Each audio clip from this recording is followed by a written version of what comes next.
ఆయన కూడా అందరు అభ్యర్థుల్లాగే హామీలు ఇచ్చారు. అభివృద్ధి చేస్తా, అందుబాటులో ఉంటా, మీ సమస్య ఏదైనా కళ్ల ముందే ఉంటా అని ఊరూరా తిరిగారు. ప్రజలు నమ్మారు, పట్టం కట్టారు. కానీ గెలిచిన తర్వాత కథ అడ్డం తిరిగింది. 7 కొండలు ఎక్కితే ఆ వెంకటేశ్వరుని దర్శనం దొరుకుతుందేమో కానీ ఆ ఎమ్మెల్యే గారి దర్శనం కావాలంటే మాత్రం సామాన్యుడికి తల ప్రాణం తోకకొస్తోంది. ఎన్నికల ముందు సొంత ఇంట్లోనే ఉంటా అని ఏకంగా బాండ్ పేపర్ రాసిచ్చిన ఆ నేత ఇప్పుడు నియోజకవర్గానికి గెస్ట్ ఎమ్మెల్యేగా మారిపోయారు. ఇంతకీ ఎవరైనా? ఆయన ఇలాకాలో జరుగుతున్న పిఏల రాజ్యం ఏంటి? ఎన్నికల ముందు రాసిచ్చిన బాండ్ పేపర్ సంగతి ఏంటి? ఈ స్టోరీలో చూద్దాం.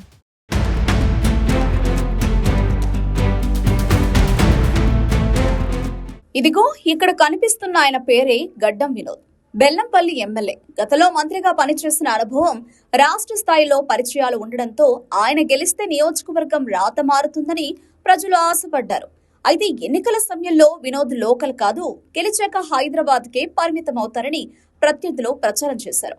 ఆ విమర్శలను తిప్పికొట్టడానికి వినోద్ ఒక అడుగు ముందుకేసి బెల్లంపల్లిలోని ఓ ఆలయంలో ప్రమాణం చేసి తాను నియోజకవర్గంలోనే ఉంటూ అందుబాటులో ఉంటారని బాండ్ పేపర్ రాసిచ్చారు. కానీ తీరా గెలిచాక ఆ బాండ్ పేపర్ బుట్ట దాఖలైందని స్థానికులు మండిపడుతున్నారు.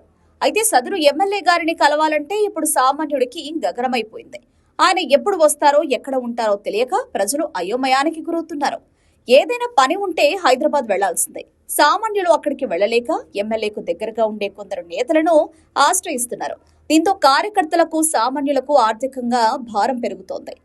ఇక ఎమ్మెల్యే నియోజకవర్గంలో లేకపోవడంతో అధికారుల్లో కూడా జవాబుదారీతనం లోపించిందన్న విమర్శలు వెల్లువెత్తుతున్నాయి.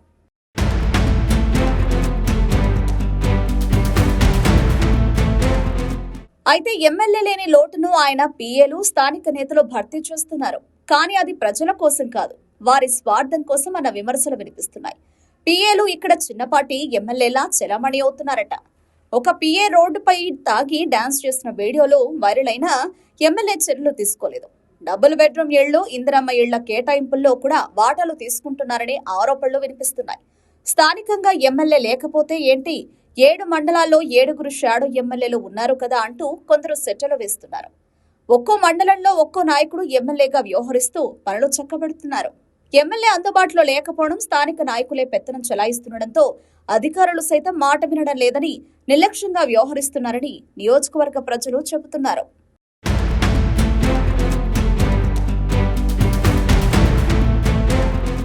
ఇక ఎన్నికల ముందు ఇచ్చిన హామీల్లో ఏ ఒక్కటి వినోద్ సక్రమంగా నెరవేర్చలేదని అపవాదులు మూట కట్టుకున్నారు.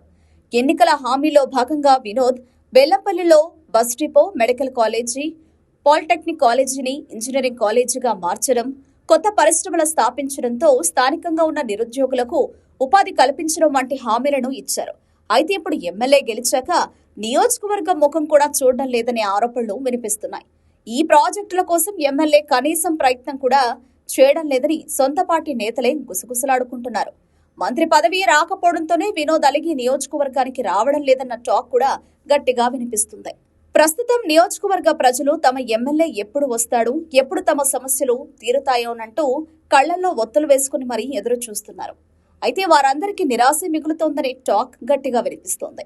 ఇప్పటికైనా ఎమ్మెల్యే వినోద్ తన బాండ్ పేపర్ ప్రామిస్ ను గుర్తు చేసుకుని హైదరాబాద్ ను వేడి నియోజకవర్గంలో అడుగు పెడతారా, లేక ప్రత్యర్థులు అన్నట్లుగా కేవలం గెస్ట్ ఎమ్మెల్యేగానే మిగిలిపోతారా అన్నది వేచి చూడాలి.